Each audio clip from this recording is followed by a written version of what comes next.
Hi babies, welcome back to your home parce que vous êtes ici chez vous. J'espère que vous allez bien mes amours, moi ça va super. On se retrouve aujourd'hui pour le 22e jour de notre mois de KEVS. Avant de commencer cette vidéo, n'oubliez pas de vous abonner, liker, partager et de commenter.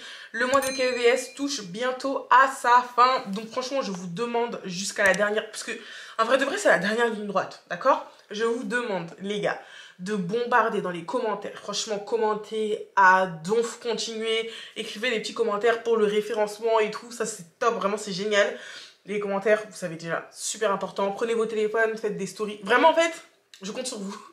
Je compte sur vous pour être à fond, pour qu'on puisse faire péter le compteur. Faut qu'on fasse péter le score, ok? Et franchement, j'ai rien d'autre à dire pour cette introduction. J'ai pas envie de parler beaucoup, ok? Parce que cette histoire va être très longue. Donc, sans plus tarder, on passe à l'histoire d'aujourd'hui. Alors, l'histoire d'aujourd'hui, c'est celle de Safia et elle a 24 ans. C'est une histoire que Safia nous a racontée, mais c'est quelque chose qui ne la concerne pas vraiment. En fait, ça la concerne indirectement. Vous allez comprendre le pourquoi du comment. Et je vous demande de bien être concentré parce qu'il y a pas mal de détails. Je vais pas tous les donner parce que voilà. Concentrez-vous. Alors déjà pour le contexte, il faut savoir que Safia c'est quelqu'un de super sociable. Elle est vraiment très sociable. Mais de par son expérience et de ce qu'elle a eu à vivre durant sa jeunesse, sa scolarité et tout, c'est quelqu'un qui s'est beaucoup mise à l'écart et qui s'est très souvent isolé. Donc il faut savoir que là, elle a 24 ans comme je vous l'ai dit et ses amis se comptent vraiment sur les doigts d'une main. Elle a pas beaucoup d'amis, elle a pas beaucoup de copains. Elle a grandi dans un milieu assez défavorisé. Je mets des guillemets défavorisé parce qu'en vrai de vrai, elle a eu une enfance où elle n'a manqué de rien. Ses parents ont toujours été carrés. Ses parents ont toujours su subvenir à ses besoins, mais je dis plus défavorisé entre guillemets encore une fois parce que c'est vraiment un mot, voilà, à prendre avec des pincettes. Elle a grandi du coup dans une zone où elle allait dans des établissements qui ne sont pas privés, voilà, des établissements pardon, des collèges de cité, des écoles primaires de cité, enfin vous voyez ce que je veux dire. Donc son école primaire c'était une école primaire de cité, sauf que par la suite ses parents ont vraiment voulu qu'elle aille dans des écoles qui sont assez bien, des écoles avec de bonnes renommées. Donc on va dire qu'elle a côtoyé des personnes qui ne viennent pas de son milieu à elle, donc des personnes riches parce que par la suite elle était dans des établissements, tu vois ce que je veux dire. Et vraiment à partir de là ça a été la débandade parce que clairement elle avait du mal à s'intégrer. Elle avait du mal à s'intégrer, elle avait du mal à se faire des potes et tout. Enfin, vous voyez un peu quand les gens ne te ressemblent pas, t'as du mal à trouver ta place. Même si au début, en vrai, elle avait des camarades, elle s'est fait une copine qui a arrêté de lui parler du jour au lendemain. Donc elle s'est retrouvée toute seule au collège et ça a été un sujet de moquerie pour les autres. Genre vraiment, le fait qu'elle soit seule, les autres se sont beaucoup moqués d'elle. Vraiment, cette situation dans sa vie, elle a dû l'affronter seule parce qu'elle n'en parlait pas forcément. Et au fur et à mesure du temps, elle a commencé à s'isoler, mais pas parce que les gens ne parlaient pas avec elle, c'était vraiment par choix. Donc vraiment, de la 4e jusqu'à la fin de sa scolarité, elle s'est isolée parce que vraiment, elle voulait rester solo. Voilà, elle avait plus envie de faire des efforts, parler aux gens et tout. Elle voulait rester dans son coin. Sauf qu'en terminale, il y a une nouvelle élève qui est arrivée et cette nouvelle élève, c'était vraiment le genre de personne avec qui Safia pouvait traîner. Genre, c'est une nana qui avait la même mentalité qu'elle, elle avait grandi un peu dans le même milieu qu'elle et tout. Donc Safia, elle s'est dit, alors elle, ça va être ma nouvelle bestie. Et clairement, c'est devenu sa meilleure amie. Les deux ne se sont pas lâchés. Et carrément, elle peut même pas expliquer le lien qui les liait toutes les deux tellement c'était fort. Genre, c'est vraiment sa vraie bestie en fait. Donc, elles ont passé le bac ensemble et elles ont eu à faire énormément de choses ensemble. Elles étaient tout le temps ensemble. Vraiment, c'était ça H24.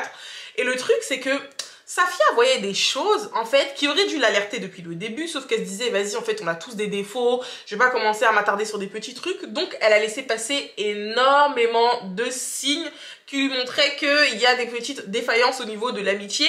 Mais on va dire, elle était aveuglée. Vraiment, elle était aveuglée, pas d'amour, mais d'amour d'amitié. Vous voyez?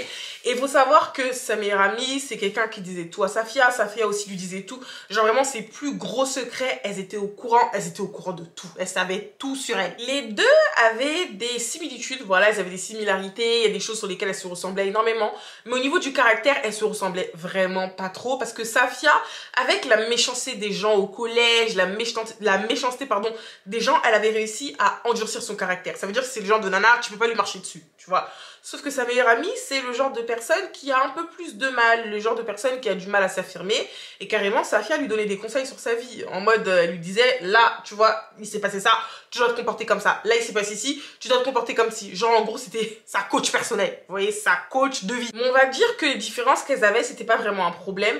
Et dites-vous que parfois, même quand sa meilleure amie prenait des décisions, elle se disait, ouais, comment est-ce que Safia, elle aurait fait et tout, je dois faire comme Safia. Et elle venait dire ça à Safia. En vrai, c'était pas un problème pour Safia, elle le prenait vraiment comme un compliment. Et en fait, elle voyait que sa meilleure amie commençait à faire des choses comme elle, genre de plus en plus souvent des choses qui ressemblaient clairement à Safia. Sauf qu'elle le prenait comme quelque chose de flatteur. Donc elle s'inspirait énormément d'elle, il y a des choses qu'elle faisait comme elle. Dites-vous que carrément parfois, il y a des expériences que Safia a vécues. Sa meilleure amie n'était absolument pas là, mais elle s'approprie les événements là. Ça veut dire que, je sais pas moi, elle va devoir raconter ça à quelqu'un, comme si c'était elle qui avait vécu la chose, alors qu'elle n'était absolument pas là, et c'est Safia qui l'avait vécu. C'était un petit red flag. Ça, je trouve que c'est un red flag, mais ça, Safia ne l'a pas vu. Sa meilleure amie, on va lui donner un prénom. On va l'appeler comment? On va l'appeler Mélodie, voilà. Maintenant, on va parler des garçons. Faut savoir que Safia, elle a rencontré son copain actuel quelques mois après qu'elle ait rencontré Mélodie. Et en fait, elle l'a rencontré lors d'une soirée, mais genre vraiment une minuscule soirée, un petit truc, il y avait Mélodie qui était là. Et elle sait que son copain actuel, au début, plaisait à Mélodie, sauf que Mélodie, elle avait déjà un flirt, en fait. Donc Safia, elle lui a dit, écoute ma belle, celui-là, tu me le laisses, tu vois. T'as déjà quelqu'un avec qui t'es en train de flirter, le mignon, là, tu me le laisses. Mais elle sait très bien que depuis le début, en fait, la première personne qui a été intéressée par son copain, c'était Mélodie. Bien évidemment, quand Safia, elle a dit, ouais, celui-là, tu me le laisses et tout, c'était pour rigoler. C'était pour rigoler. Mais elle sait que ça a créé un petit blocage en Safia parce que clairement, elle a vu que le gars lui plaisait. Sauf que le gars a clairement montré à Safia qu'il lui plaisait, enfin, qu'il était intéressé par Safia et non par Mélodie. Et ça, Safia pense que c'est quelque chose qui a fait qu'elle a commencé à faire de plus en plus comme elle par la suite. Je sais pas si vous arrivez à capter, mais ça a un lien, vous voyez. Donc je vous passe la petite soirée, Safia s'est mise en couple avec son gars là par la suite. Et en fait, le flirt avec qui Mélodie flirtait, je sais que c'est pas français ce que je viens de dire, mais en gros, elle s'est mise en couple avec lui et tout, sauf que le gars n'a pas été du tout sérieux. Vraiment, grosse déception amoureuse. Mélodie, elle était dans le mal. Le gars l'a trompée à plusieurs reprises. Après, il revenait en rampant. Après, il la retrompait. Donc vraiment, ça n'a pas été une belle expérience amoureuse pour Mélodie. Bien évidemment, Safia, en tant que bonne meilleure amie, elle la ramassait à la petite cuillère à chaque fois. Carrément, à cette période-là, Safia faisait ses études à Paris. Mélodie avait également son appartement à Paris. Carrément, tellement Mélodie était dans le mal, Safia est partie chez elle pour l'empêcher de faire une bêtise. Enfin bref, elle a été super présente pour elle. Et Mélodie, les expériences amoureuses, ça a toujours été, on va dire, catastrophique pour elle. Parce que vous allez comprendre que, ouais, ça a toujours été catastrophique. Tellement c'était une bonne amie, Safia, elle faisait passer Mélodie avant tout le monde. Pas avant les membres de sa famille, bien évidemment. Mais on va dire que toutes les personnes de l'extérieur, Mélodie passait avant. Et à cette période-là, elle était vraiment dans le mal. Le gars en question, c'était le genre de mec qui fait en sorte que tu sois dépendante. Et au final, te laisse en plan et tu es, mais vraiment mal. Faut savoir que quand le gars en question a quitté Mélodie, elle était encore plus mal qu'elle ne l'était avant. Genre vraiment, Safia se devait d'être présente pour elle à ce moment-là parce que c'était horrible. En plus, Mélodie, c'est quelqu'un qui ne s'affirme pas, comme je vous l'ai dit au début, quelqu'un d'assez influençable, quelqu'un qui ne s'aime pas comme elle devrait s'aimer, elle n'a pas vraiment confiance en elle, donc ça a été vraiment compliqué. Et à ce moment-là, Safia, elle s'est dit, bon écoute Mélodie, je te prends avec moi, donc elle a pris Mélodie chez elle, puis elle a commencé à la faire sortir un peu, donc elle lui a dit, vas-y on sort, on va faire, je sais pas moi, des restos, on va dans des bars, pour que tu puisses rencontrer d'autres personnes et essayer de moins penser à ton ex. Donc, c'est ce qu'elles ont fait. Et je vous le précise, Safia, elle a pas fait ça dans le but pour que Mélodie saute dans une autre relation. Elle a vraiment fait ça pour que, genre, ça lui change les idées. Vous voyez, genre, t'as une meilleure amie, une pote qui est dans le mal, tu vas la faire sortir, rencontrer d'autres personnes pour essayer de lui changer les idées, tout simplement. Donc, elles sont allées à une soirée d'anniversaire. Donc, une soirée d'anniversaire que une pote de fac de Safia avait organisée. Elle a proposé à Mélodie de venir avec elle. Mélodie, elle a accepté. Et il faut savoir qu'à la suite de cette soirée, Mélodie, elle a rencontré un mec avec qui elle a commencé à passer énormément de temps. Sachant que la veille, elle se plaignait encore que son ex l'avait quittée. Donc Safia, elle s'est dit, ça là, c'est pas vraiment bon signe, sachant qu'elle est en train encore de pleurer son ex il y a quelques temps. Est-ce que c'est pas un transfert qu'elle est en train de nous faire là? Est-ce qu'elle est pas en train de faire en sorte d'oublier son gars avec un autre gars? Enfin bref, elle avait un peu l'œil sur la relation. mais elle parlait pas trop. Donc elle passait énormément de temps avec son nouveau mec, Mélodie. Safia, elle était quand même assez contente en vrai, parce qu'elle s'est dit, la façon dont elle a pleuré son ex là, j'aurais jamais pensé qu'elle puisse parler avec un autre gars. Donc vraiment c'est quelque chose qui la réjouissait. Sauf qu'elle voyait que Mélodie passait énormément de temps avec ce gars-là, jusqu'à ce que carrément, progressivement, la place de Safia s'efface. Mais ça, comme je vous l'ai dit, c'est progressif. Écoutez bien l'histoire. Safia et Mélodie ont commencé à plus trop se voir. Genre vraiment, elles se voyaient plus trop, elles s'appelaient plus trop. Et en vrai de vrai, quand tu rencontres... Je dis beaucoup en vrai de vrai, hein. Mais en vrai de vrai, quand tu rencontres un nouveau mec, quand t'es en période de flirt, et ben vous êtes dans votre petite bulle, vous êtes dans votre monde. Moi, quand j'ai rencontré mon chéri, j'étais tout le temps avec... Ça n'a pas vraiment changé, hein. On est tout le temps ensemble, vraiment H24, mais les débuts de relation, c'est vraiment un moment intensif, c'est fort. Tu ressens toutes les émotions, tu ressens tout, clairement, tu ressens tout. Et Safia, elle se disait, bon, vas-y, peut-être que c'est ça. Sauf que plus le temps passait, moins les deux se parlaient. Et en fait, Safia commençait à ouvrir les yeux. Elle était vraiment en train d'analyser cette relation. Jusqu'au moment où elle a vu que Mélodie commençait à faire un tri sur les réseaux. Donc elle faisait des tris, elle se désabonnait de certaines personnes. Sauf que les personnes de qui elle se désabonnait, c'était des mecs. Ça veut dire qu'elle va unfollow Patrick, elle va unfollow Paul, elle va unfollow Jack. Et ça, c'est pas vraiment bon signe. Quand tu te mets en couple avec une personne et que tu commences à faire un tri sur tes réseaux, plus particulièrement si t'es une nana et que tu fais un tri de mecs, ça sent pas bon. Et c'est ce que Safia, elle s'est dit, là ça sent pas bon, c'est bizarre. Et il faut savoir que vraiment en tout, ça a duré 3-4 mois, les deux ne se voyaient pas. C'est comme si Mélodie était dans son petit cocon, à chaque fois que Safia lui disait, vas-y viens on sort et tout, vas-y viens on bouge. Soit elle lui inventait des excuses, soit elle lui disait non, je suis fatiguée, j'ai pas envie de sortir, sachant que les deux se voyaient vraiment tout le temps avant. Elles étaient comme ça, comme je vous l'ai dit, et le pire, c'est qu'elles habitent genre à 10 minutes l'une de l'autre. Vous voyez, genre on habite à 10 minutes, meuf, on peut aller se croiser pour on va boire un café, on va manger au resto, genre 10 minutes, s'il te plaît. Safia se disait, vas-y, c'est peut-être l'euphorie du truc, sauf qu'elle a très vite compris que c'était pas seulement l'euphorie de la nouvelle relation, ok? Tu me dis, t'es comme ça pendant 1 mois, 2, y a pas de souci, mais 4 mois, on habite à 10 minutes l'une de l'autre et on ne se voit pas, il y a un problème. Et c'est là que la sonnette d'alarme dans la tête de Safia a commencé à retentir. Vraiment là, elle s'est dit, non. Il y a un problème. Carrément, il n'y a même pas que Safia qui commençait à s'inquiéter parce qu'il y a le meilleur ami d'enfance de Mélodie qui est venu parler à Safia en lui disant « Ouais, j'ai plus trop de nouvelles de Mélodie et tout, je comprends pas, elle me parle plus trop. » Et là, vraiment, Safia s'est dit « Non, c'est bizarre. Elle fait un tri sur Insta, elle parle plus trop à son meilleur ami d'enfance. Moi, elle me parle plus trop, c'est chelou. » Donc, elle a voulu coincer Mélodie en lui disant « Écoute, toi là, tu vas me parler, tu vas me dire ce qui se passe et tout. » Mélodie a été un peu fuyante, tout ça, elle parlait pas trop, sauf que Safia, elle a insisté clairement. Et elles sont parties au restaurant avec le copain de Safia, son cousin, donc le cousin de Safia, plus Mélodie. Et quand elles étaient au resto, Safia était un peu fuyante, elle voulait pas trop raconter tout ce qui se passait, elle voulait pas parler, clairement elle voulait pas parler.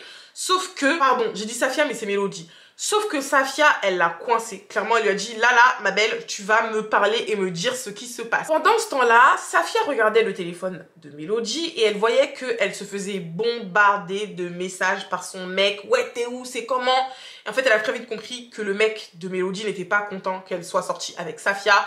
Et il lui demandait des photos toutes les 2 secondes. Donc, elle arrêtait pas de prendre des photos, se justifier. T'es avec qui? Est-ce qu'il y a des mecs? Voyez un peu le comportement de psychopathe là, le comportement de zinzin qui te laisse pas respirer. Et bien c'est le comportement que le mec de Mélodie avait. Et il a pété les plombs parce qu'il a vu une photo du cousin de Safia en mode ouais il fait quoi ici et tout. Vraiment le mec qui ne te laisse pas vivre, avec qui tu n'as le droit de rien faire, même pas sortir avec tes amis. Normalement quand les deux sortent, vas-y Safia peut rentrer chez elle à minuit, Mélodie également. Sauf qu'à partir de 18h, Mélodie est en mode ouais, faut que je parte et tout. Genre en mode pressé, tu vois. Meuf, il est 18h. Genre il est 18h, s'il te plaît. Et clairement, Safia n'a pas réussi à la retenir parce que Mélodie, c'est comme si elle avait peur. Et je peux comprendre, hein, parce que quand t'es avec un timbré comme ça, tu as peur. Et c'est clairement ce qui s'est passé. Elle a dû fuir à 18h, s'il vous plaît. À la suite de ça, bien évidemment, Safia, elle a prévenu le meilleur ami d'enfance de Mélodie en lui disant écoute, elle n'est pas rentrée dans les détails, mais elle lui a dit le gars avec qui elle est là, il est bizarre. Je pense que c'est lui qui a fait en sorte qu'elle ne parle plus du tout avec toi. Genre vraiment, si t'as plus trop de ses nouvelles, c'est à cause du mec en question. Je vous passe cette étape du resto et tout et tout. Faut savoir qu'elles avaient un voyage de prévu toutes les deux. Vraiment, avant même qu'elles rencontrent le gars là, elles avaient un voyage de prévu. Et Safia, elle s'est dit c'est mort, genre là avec son gars, elle va forcément me mettre un plan et tout. Elle aurait jamais pensé que le voyage se fasse. Sauf que finalement, le voyage s'est fait. Et le voyage s'est très très mal passé. Parce que clairement, le mec de Mélodie, il était tout le temps sur ses côtes. Franchement, il lui pourrissait la vie en vacances. Et je pense que ça doit être horrible d'être en vacances avec ta pote et tu vois que son gars, c'est dingue. Genre vraiment, ça doit être horrible. Et c'est exactement ce qui se passait. Le mec de Mélodie, pardon, ne la laissait rien faire. Il lui demandait des photos toutes les 2 secondes et tout. Carrément, quand il y a un truc qu'il faisait qui ne lui plaisait pas, il arrêtait de lui parler pendant 2-3 jours. Vraiment, c'était horrible. Et c'est pendant ce voyage-là que les deux ont eu à discuter sérieusement de tout ça. Parce que Safia, c'est le genre de pote, elle va pas directement te dire, elle va te dire la vérité, tu vois. Mais elle va pas commencer à t'incendier en mode, ouais, mais t'es bête, te laisse pas faire et tout. Non, elle va te laisser venir lui parler et puis ensuite te donner des conseils. Et c'est exactement ce qui s'est passé. Elle a dit à Mélodie, vas-y, je te vois plus trop comme avant. Enfin, la Mélodie que je connais, la petite étincelle là, c'est plus comme c'était. Donc vas-y, explique-moi. Et c'est de là que Mélodie a commencé à lui expliquer ce qui se passait un peu dans la relation avec son gars, qui était violent, parfois il était un peu abusif.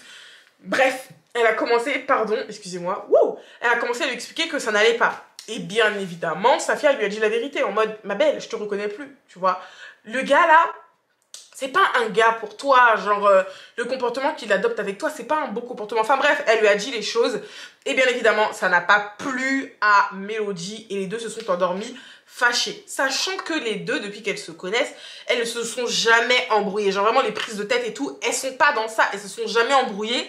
Et là, ça a marqué le début de la descente en fait, la descente aux enfers de leur amitié parce que clairement les choses allaient vraiment mal se passer et il faut savoir que Safia était tellement inquiète pour elle qu'elle lui a fait faire une promesse, elle lui a fait faire pardon une promesse durant les vacances. En gros, promets-moi que ton mec va jamais empiéter sur notre amitié en fait. Et vous allez voir que Mélodie n'a pas respecté cette promesse parce que les choses sont allées de mal en pire. Enfin bref, il s'est passé ça, l'incident et tout, la discussion en vacances. Elles ont quand même essayé de finir le séjour en beauté parce que voilà, on est en vacances, meuf, faut qu'on profite. Et à leur retour de vacances, les deux ne se parlaient pas trop. Vraiment, elles se sont parlé de moins en moins. Et un jour, Safia a reçu un message de Mélodie qui se plaignait de son gars et tout, en mode ouais, il se comporte comme ci, il fait ci, il fait ça, il fait ça, il fait ci. Et Safia, elle a été honnête, elle lui a dit, ma belle, là, faut que t'enlèves tes pieds maintenant. Parce que ce que tu me racontes là, tu vas de plus en plus descendre en enfer. Donc vraiment, sors de cette relation. Puis après qu'elle ait fini de lui dire ça, elle n'a pas eu de retour de Mélodie, donc elle n'a pas calculé. Et le lendemain, elle a reçu un pavé de Mélodie. Ouais, t'es contre ma relation, ça va pas ou quoi? Franchement, bref, un pavé où Mélodie était clairement en train de lui dire que t'es jalouse de mon couple, entre guillemets, que voilà, mon gars, je vais rester avec et tout et tout et tout. Et elle n'a pas compris. Elle a dit, mais ma belle, c'est toi qui es venue me raconter ça. Tu vois, moi, je t'ai rien demandé, donc je comprends pas trop ce qui se passe. Par la suite, Mélodie lui a dit non, c'est pas moi qui t'ai écrit le message et tout, c'est mon mec, tout ça, tout ça. Vraiment, elle a vraiment pas compris à quel moment ton mec, il prend ton téléphone pour m'envoyer des messages pareils, limite m'insulter, genre comment c'est possible. Puis après, elle lui a prouvé par A plus B que c'était réellement le gars qui lui avait envoyé le message, sauf qu'en fait, c'était pas cohérent. Genre, c'était pas cohérent. Comment est-ce qu'il a pu prendre ton téléphone ? L'histoire n'était pas claire, mais elle lui a dit que c'est pas elle qui avait envoyé le message, que c'était son gars. Vraiment, cette situation, c'est quelque chose qui a fait énormément de mal à Safia parce qu'elle s'est dit, meuf, tu peux pas laisser ton mec se comporter comme ça avec moi parce qu'après, elle a cru comprendre que c'est volontairement Mélodie qui a donné le téléphone à son gars et qu'elle savait très bien que son gars était en train de limite mal parler à Safia. Donc vraiment, elle s'est dit, moi, ma belle, j'ai plus trop envie de parler avec toi. Tu vois, c'est quelqu'un d'honnête. En plus, elle lui a dit, là, ça va commencer à coincer puisque je te reconnais plus, ça va plus du tout. Genre vraiment, si t'es capable de faire ce genre de choses et que ton gars me parle mal et que tu sais qu'il est en train de faire ça, sachant que je suis ton ami, c'est chelou. Et Safia, elle a eu énormément de mal à digérer cette chose. Genre vraiment, Mélodie, pendant des semaines, elle s'est excusée en mode, ouais, Safia, désolée, nanana.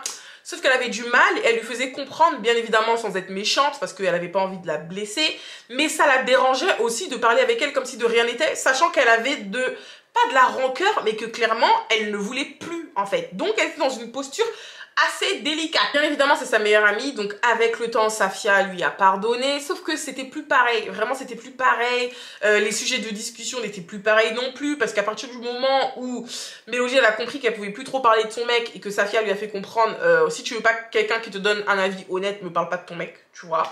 Donc les sujets de conversation, ils étaient triés. Et déjà, quand tu parles avec ton ami et qu'il y a des choses que tu peux lui dire, mais il y a des choses que tu peux pas lui dire, tu commences à te rendre compte que l'amitié commence à mourir. Voilà, normalement, ton ami, tu peux t'ouvrir à elle, tu peux lui raconter des choses et tout. Mais quand tu commences à sélectionner ce que tu peux lui dire ou non, l'amitié commence à devenir bizarre. Au bout de quelques semaines, il y a Mélodie qui a proposé à Safia de la voir. Donc Safia, elle s'est dit, bon, vas-y, pourquoi pas, ça fait longtemps qu'on s'est pas vu et tout.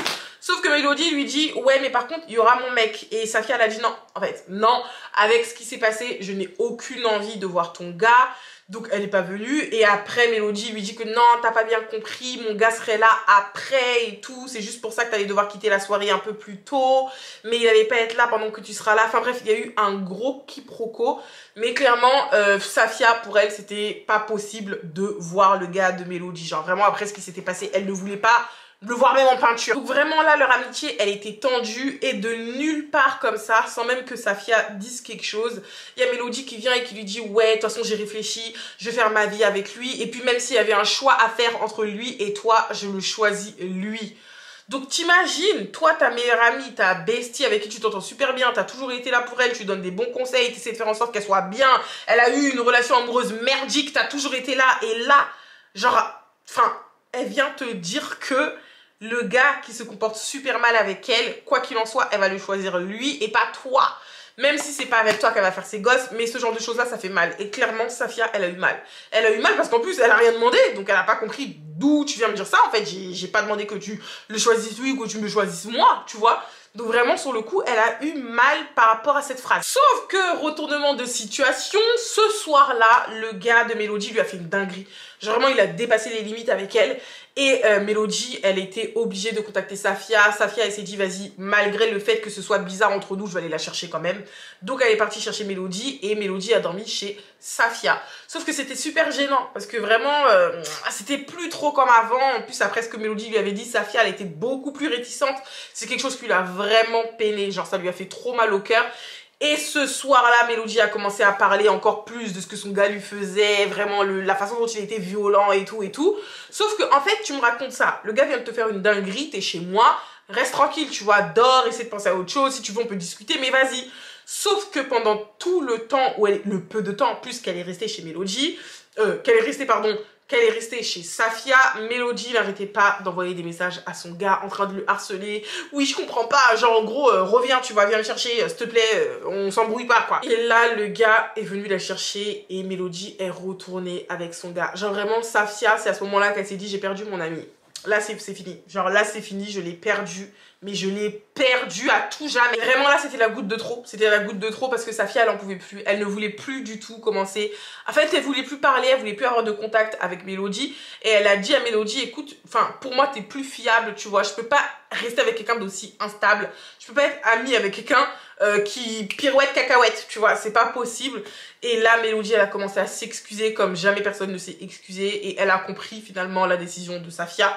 Vraiment, c'était plus possible que les deux soient amis. Safia ne voulait plus. Elle ne voulait clairement plus de cette amitié, même si ça lui faisait mal. Donc les deux ne se sont pas vus. Donc les deux ne se sont pas vus pendant longtemps, vraiment des mois et des mois. Elles ont dépassé le record. Mélodie est encore revenue en disant à Safia, ouais, j'ai envie de te voir et tout. Safia avait accepté au début, sauf qu'au dernier moment, elle lui a dit, écoute, j'ai plus envie. Vraiment, j'ai plus envie, tout ça, j'ai pas envie, vraiment. Enfin bref, elle lui a lâché une disquette comme quoi elle pouvait pas. Sauf qu'elle avait clairement pas envie de la voir. Et quelques temps après, elle reçoit un message de Mélodie qui lui dit « Ouais, tout, si je voulais te voir, c'est parce que je voulais t'annoncer quelque chose. Je suis enceinte de 5 mois. » Genre, en gros, quand elle voyait tout Safia, elle savait très bien qu'elle était en cloque, sauf qu'elle lui avait pas dit. Et dans le message, elle lui a dit que la grossesse était voulue, je voulais avoir cet enfant, c'était vraiment quelque chose de programmé et tout. Et ça a vraiment tilté dans la tête de Safia. Elle s'est dit « Mais là, ma belle, ça va pas du tout. Genre là, t'es pas bien parce que tu vois la relation que tu as avec ce gars. » Et tu vas ramener un enfant innocent. Genre vraiment, elle a vu ça comme quelque chose d'égoïste. Et elle en voulait encore plus à Mélodie en mode, mais t'es timbré, genre ça va pas du tout faire des trucs comme ça. Tu vois que le mec, il est toxique avec toi. Tu vois que ça va pas. Et tu tombes en cloque. Genre, il y a un problème. Vraiment, Safia, elle a pas tenu à être présente pendant la grossesse et tout. Mais quand Mélodie, elle a accouché, elle est partie voir le bébé. Même si quand elle est partie voir le bébé, il y a un truc qui la dérangeait, genre c'était pas de la haine, mais elle était en mode putain c'est égoïste de faire ça. Genre le gosse il a rien demandé, il se retrouve dans un environnement merdique, sachant qu'en plus Mélodie elle connaît des personnes qui ont grandi dans des environnements comme ça merdiques, genre des gosses qui ont grandi avec des parents mais foireux. Donc elle a vraiment pas compris sa décision. Le truc c'est que Mélodie elle a essayé de refaire en sorte que l'amitié puisse renaître. Genre elle s'est dit que vas-y vu que le bébé vient d'arriver, notre amitié va repartir de plus belle. Quand Safia allait voir le bébé, c'est vrai qu'elle se tapait des barres toutes les deux, mais la relation était vraiment différente. Son entourage à Safia lui disait ouais t'abuses, t'es dur avec elle et tout, pourquoi tu fais ça, nanana, c'est pas de sa faute. Mais Safia, elle, c'est comme si elle était incomprise des autres et vraiment, elle ne comprend pas pourquoi les gens réagissent comme ça parce que selon elle, genre c'est normal. Et du coup, là on arrive à la fin parce que la vidéo est très très longue.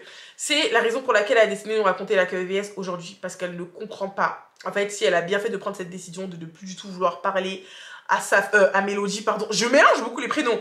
Donc Safia ne sait pas si elle a pris la bonne décision de ne plus vouloir parler à Mélodie. Est-ce qu'elle devrait lui pardonner tout ce qu'elle a fait ou non? Ou est-ce que, genre, clairement, c'est légitime pour elle de vouloir s'éloigner de cette amitié? Parce que clairement, elle n'a pas envie de ne pas être sincère et que elle ne retrouve plus son amie là-dedans, en fait. Elle la retrouve plus, elle ne sait pas si elle a bien fait de mettre fin à cette amitié ou non. Donc dites-moi ce que vous en pensez dans les commentaires. Qu'est-ce que vous aurez fait à sa place? Qu'est-ce que vous lui conseillez de faire? Et je vous donne mon avis maintenant. Alors clairement pour moi, c'est absolument pas égoïste de vouloir mettre fin à cette amitié. C'est absolument pas dur de ta part de vouloir mettre fin. Parce que tu peux pas être ami avec quelqu'un qui va tous les jours mettre sa main dans le feu. Tu lui dis, le feu ça brûle, le feu ça brûle. Et elle tous les jours elle va dans le feu, elle va dans le feu. Au bout d'un moment, t'es pas pompier, tu vois, genre, tu peux être pompier volontaire, 2 secondes et tout, mais ça y est, c'est pas ta vocation, en fait. C'est peut-être dur de dire ça, mais tu ne peux pas sauver quelqu'un qui ne veut pas être sauvé. Donc, pour t'éviter les problèmes, parce que même psychologiquement, ça doit être relou pour toi, je vais passer par 4 chemins, ma belle, pour moi, tu as tout à fait raison. Éloigne-toi de quelqu'un qui veut continuer à vivre sa vie comme elle l'entend. Peu importe ce que tu vas dire, elle ne sera jamais contente. Elle est avec un mec toxique, elle est toxique en fait. Donc pour moi, oui, tu as pris la bonne décision de ne plus parler avec elle. Aussi simple soit-il. Dites-moi ce que vous en pensez dans les commentaires. Mais ça, c'était mon avis. Très bref, rapide, concis, précis. Voilà, mes amours, c'est tout pour la KVS d'aujourd'hui. Avant de quitter la vidéo, n'oubliez pas de vous abonner, liker, partager, de commenter. Je fais très vite parce que ma caméra va s'éteindre. N'oubliez pas d'aller regarder mes vidéos précédentes, d'aller jeter un coup d'œil sur ma chaîne en commun avec mon chéri. Et je vous dis à demain pour une nouvelle KVS. Je vous fais de gros bisous.